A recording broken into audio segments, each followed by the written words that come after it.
ಕೋಟಾ ಪರಿಸರದಲ್ಲಿ ಉತ್ಸವ ಇಲ್ಲದ ಸಂದರ್ಭದಲ್ಲಿ 1975ರಲ್ಲಿ ಕೋಟಾ ಭಾಸ್ಕರ್ ಬಳಗಾರ ಮತ್ತು ಕೋಟಾ ಕೆ ಬಳಗಾರೆಲ್ಲ ಒಟ್ಟಾಗಿ ಒಂದು ಸಣ್ಣ ಗಣೇಶೋತ್ಸವವನ್ನು ಪ್ರಾರಂಭಿಸಿದರು.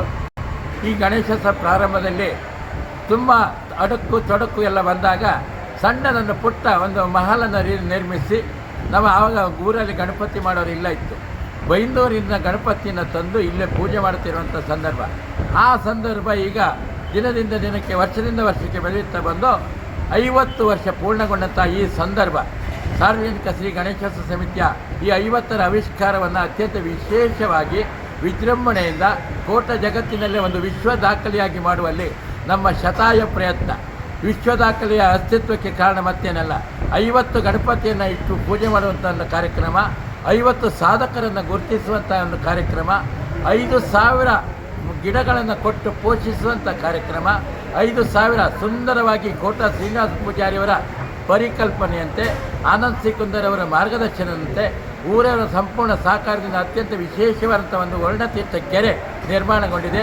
ಆ ಕೆರೆಗೆ ಸಾರ್ವಜನಿಕ ಗಣೇಶೋತ್ಸವ ಸಮಿತಿಯಿಂದ ಒಂದು 5,000 ಮೀನನ್ನು ಇಟ್ಟು ಪೋಷಿಸುವಂಥ ಕಾರ್ಯಕ್ರಮ ಎಲ್ಲ ನಾವು ಹಮ್ಮಿಕೊಂಡಂದಾಗ ಈ ಎಲ್ಲ ಕಾರ್ಯಕ್ರಮವನ್ನು ಒಂದು ವಿಶ್ವ ದಾಖಲೆಯಾಗಿ ಮಾಡುವಲ್ಲಿ ನಮ್ಮ ಹುನ್ನಾರ.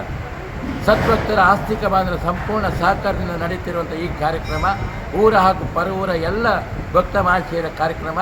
ನಾಳೆ ದಿನ ನಡೆಯುವಂಥ ಪುರ ಮೆರವಣಿಗೆಯಲ್ಲಿ ಕಾರ್ಯಕ್ರಮ ಸುಮಾರು 8 ಕಿಲೋಮೀಟರ್ ನಡೆಯುವಂಥ ಒಂದು ಕಾರ್ಯಕ್ರಮ. ಕೋಟಾ ಅಮೃತೇಶ್ವರ ದೇವಸ್ಥಾನದಿಂದ ಮಣೂರು ಇಂದ್ರಪ್ರಸ್ಥ ಹೋಟೆಲ್ ತನಕ ಹೋಗಿ, ಇಂದ್ರಪ್ರಸ್ಥ ಹೋಟೆಲಿಂದ ನೇರವಾಗಿ ಕೋಟಾ ವಿವೇಕ ಹೈಸ್ಕೂಲಿನ ತನಕ ಹೋಗಿ ಪುನಃ ಪೆಟ್ರೋಲ್ ಬಂಕ್ ಮುಖಾಂತರ ನಾವು ಅಮೃತೇಶ್ವರಿ ದೇವಸ್ಥಾನಕ್ಕೆ ಬಂದು ಸಮುದ್ರದಲ್ಲಿ ಗಣಪತಿಯನ್ನು ವಿಸರ್ಜನೆ ಮಾಡುವಂಥ ಕಾರ್ಯಕ್ರಮ. ವೇದ ಬ್ರಹ್ಮ ಋಷಿಕೇಶ ಬಾರಿಯವರ ಸಾರಥ್ಯದಲ್ಲಿ ಸುಮಾರು 50 ವರ್ಷದಿಂದ ನಮ್ಮ ಗಣೇಶನಿಗೆ ಪೂಜೆ ಮಾಡ್ತಾ ಬಂದಂಥ ಸುಬ್ರಹ್ಮಣ್ಯ ಅಡಿಗರವರ ನೇತೃತ್ವದಲ್ಲಿ ಈ ಗಣಯಾಗ ಸಂಪನ್ನಗೊಂಡಿದೆ.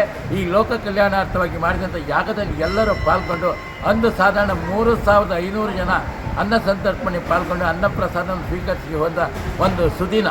ಈ ಸುದಿನವನ್ನು ನಾವು ವಿಶ್ವ ದಾಖಲೆಯತ್ತ ಹೋಗುವ ಪ್ರಯತ್ನ. ತಮ್ಮೆಲ್ಲರ ಸಂಪೂರ್ಣ ಸಹಕಾರ ಅವಕಾಶಕ್ಕಾಗಿ ವಂದನೆಗಳು.